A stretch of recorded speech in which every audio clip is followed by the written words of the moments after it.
current political climate that we're in the age that we're in, we all have to do everything that we can. Angela, we are here. We just had an interview on your new book, Superior.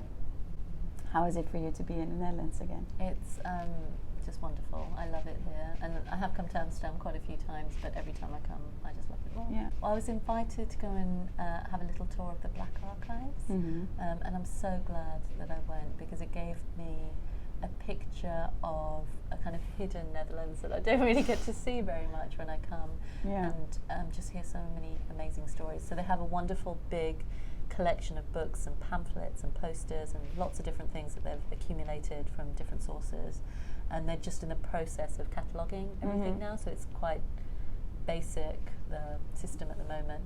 But I think when it's complete, it will be such a useful resource to academics and to journalists, and I really recommend even now for people to go there and have a look and have a tour if they can.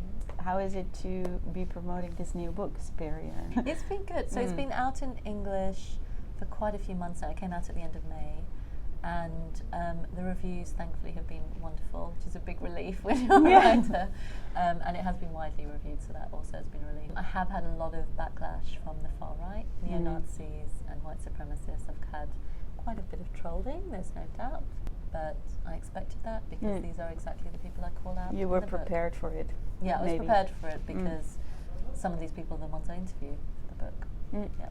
We talked about what change means. How can we create change? And that change is important for you.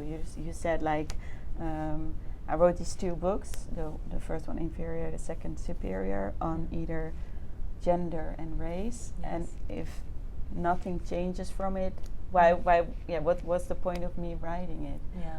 How do you see this change? What are you doing? Well, I think I do think books make a difference, and they can make a difference, and it's been nice for me to see both Inferior and Superior actually being added to university reading lists and school curricula, which is really good.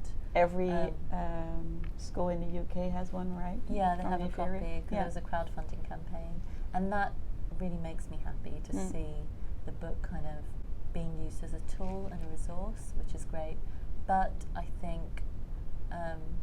unless I feel like I'm having tangible change out there in the world, then I'm not doing enough. And I feel that in the current political climate that we're in the age that we're in, we all have to do everything that we can. We talked about becoming an activist, but you said no, right? No, I'm not an activist as such. I don't know if other people would define me as an activist, but I do try and use the little power that I have, the little influence that I have, to try and affect change. So one of the things I certainly did after Inferior came out, and this is actually a lesson I learned from fans of Inferior, from other women scientists, was the power of female networks, supporting other women, helping other women, elevating other women in our lives. And I try and do that. I try and give platforms to women and minorities as much as I can.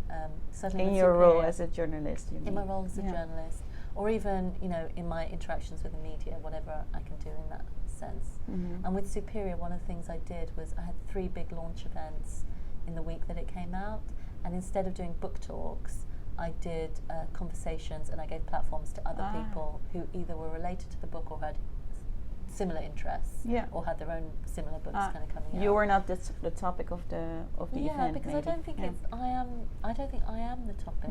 The people don't come for me; they come for the content, and I think it's those ideas that we need to promote. And I can't think of a better way to do that than getting experts in their field or people who are also interested in this topic to talk about their stories as well, and kind of doing it that way. And one of the things we also talked about is your style and your form that inspires me of using personal stories and your personal, you as a person in combination with science facts in your book, rather than it being just a dry sum up of research results or data. Why do you choose that sort of form? I struggle with it because, of course, as journalists, we're expected to be detached from the topics that we write about. But actually, the heart of what I write about is bias and human stories and how being human affects the work that is done, the research that is done, and the ideas that we have.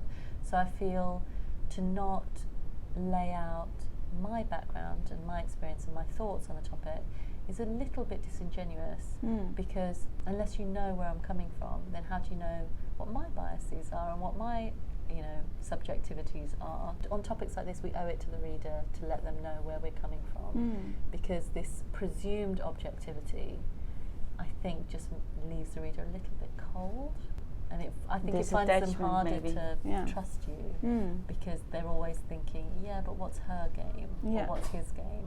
What are they what's really in it for you? And I'd much rather just tell you what's in it for me, and let you know that even though I have this view, I interviewed this person, and even though I don't agree with this person, this is where I think actually they have a good point, because then at least it's honest. Well, thanks for your time and for doing this video, and happy to see you when you're back. Thank you. Thanks so much for having me. You're welcome.